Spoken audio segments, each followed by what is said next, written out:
How Yeah. can we find a centered spot where we know that we are seeing what needs to be seen and not deluding ourselves? Yeah. No, totally. I love that question because one of the things I can talk for me that I've discovered, I'm a genius. And how I'm a genius for in self-deception, in that I'm really, really good at fooling myself. And it's not just a personal thing. I mean, I'm making a joke. It's transpersonal. I think we're all incredibly good at fooling ourselves. So often I'll be convinced, oh, this is what's happening, and I have all the evidence I need. And then I finally get evidence that it's actually not what's happening. And I realize, oh my God, I've done it again. I fooled myself again. So it's really a good thing to, to self-reflect and contemplate, and just like a dream, oh, what is this showing me? Okay, I'm projecting. What parts of myself is that? Oh, am I really seeing what's out there? How do I interpret the dream? Objectively, is it showing me about this person, or is it just like the subjective, dimension, reflecting parts of me?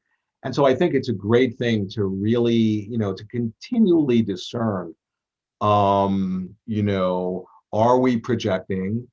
And well, how come this person, say if somebody in our field is seemingly embodying, Wetiko, well, is that true? I certainly don't want to solidify them.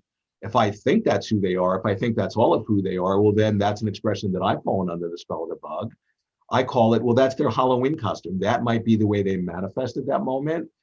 And if I get hooked by that, and if I'm then in relationship to that Wetiko part of them, then I'm doing them a disservice. Then I'm colluding, because the thing about Wetiko, yeah, it can take over an individual at any given moment, but it operates through the non-local field, which is to say, when there's a community or a group or a family system, or the millions of people, Wetiko virus can easily propagate itself, like I've been saying, through the unconscious blind spots in such a way that it acts itself out. But in doing that, it's revealing itself. Wetiko is a revelation. But the point is that it can operate through the family system, through a group of people. And an example, when there's abuse in a family system, well, what happens? Typically, one person is in the role of the abuser. Think of the Catholic Church, or Weinstein, or whoever, just whoever is playing the role of the abuser. Well, they could never have gotten away with that without the field colluding with them and enabling them. And then you begin to realize, wait a second, these are all just roles that all are coming together in a certain way so that the abuse of Wetiko acts itself out. And if we're just solidifying the person who's the abuser without the person who are just turning a blind eye or rationalizing it or justifying the abuse or actively supporting them, all of those roles, when seen together, help us to begin to see the deeper field that's giving shape and informing what's actually playing out. And that's where, there's something, I call it, like, to protect the abuser when there's abuse happening. With one person in a family system, typically the field will protect the darkness. But what I point at is that, yeah, that's absolutely true, and you need to see that. But that's actually revealing the darkness. That's showing how Wetiko works, which is an expression of the light. You see, so, and I can go on in so many ways about this, but the point is, encoded in the darkness of Wetiko is the light. And this is a Kabbalistic insight. The Kabbalah, when you really go into it, it's pointing out again and again that the true light emerges out of the darkness. And so anyways, I could just go on about that a lot, but. Yeah, so could I. Absolutely. I want to, though, bring this back to the idea of physical illness in the body, where if we are experiencing physical symptoms or disease, if it's gone to a higher level of physical expression, how can we work with Wetiko to, as you said, it is its own vaccine. How can we work with Wetiko to bring about physical wellness? Sometimes there's certain karma, whether it's from the ancestors or, our past lives or whoever. And so we need to make a distinction between, in a way, curing the physical illness and healing. And sometimes, we'll have a physical illness, and maybe that physical illness, we might not get cured of it, or we might even die.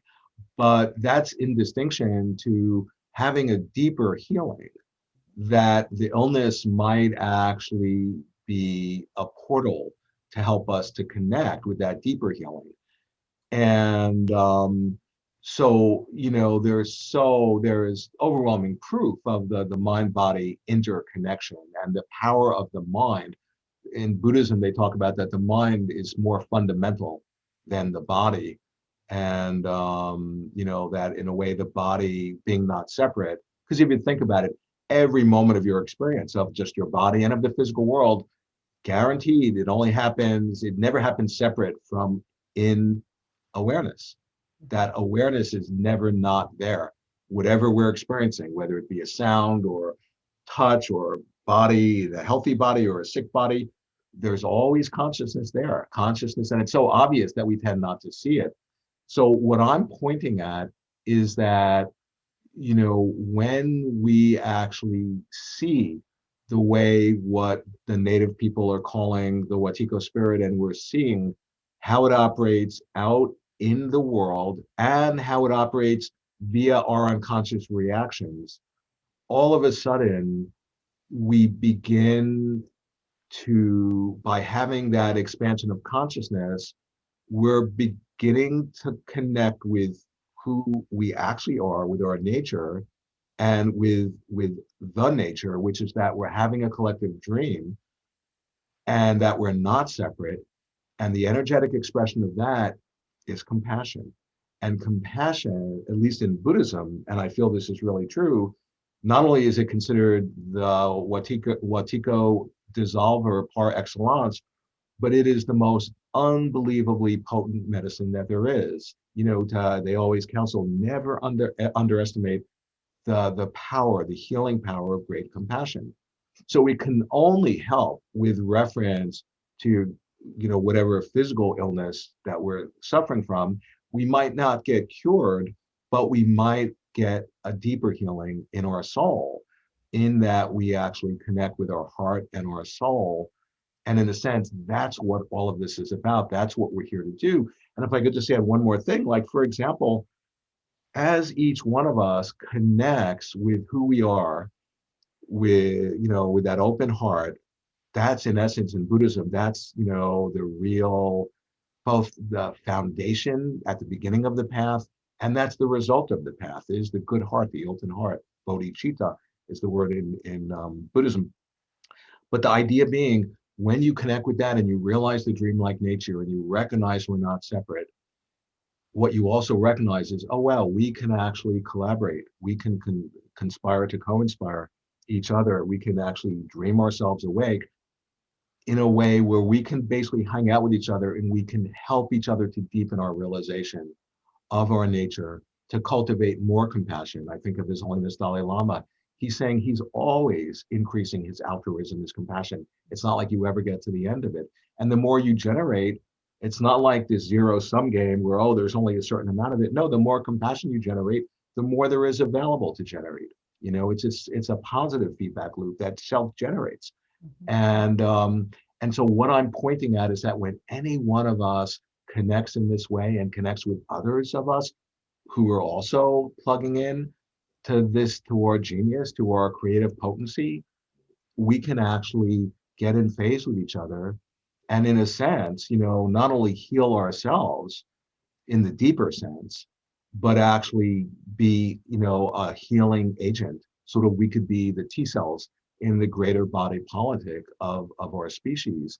And by doing that, you realize we actually, it's being offered to us to, in a participatory way, because quantum physics has discovered this isn't a separate universe that's subjective, but we're participating in creating the universe. So whether Wetiko is going to kill us or be our medicine, it all depends if we recognize it. We have to participate, and the participation is through the seeing. We need to recognize what it's revealing to us. When we do and connect with other people, we can actually change the waking dream that we're having together. And that's to consciously participate in our own evolution. That's what this is all about. That's why I say Wetiko is the most important thing in the world to understand. And that's totally available to us. There's nothing in our way that's stopping us. my whole life's work is trying to like, transmit this to people. Wow, that is so beautifully stated. And I don't want to step on any of that, but I do want to ask a question. You're talking a lot Yeah, about yeah. compassion. I wonder, is compassion the opposite of the fearful side of Wetiko? Would you say that that would be the direct antidote?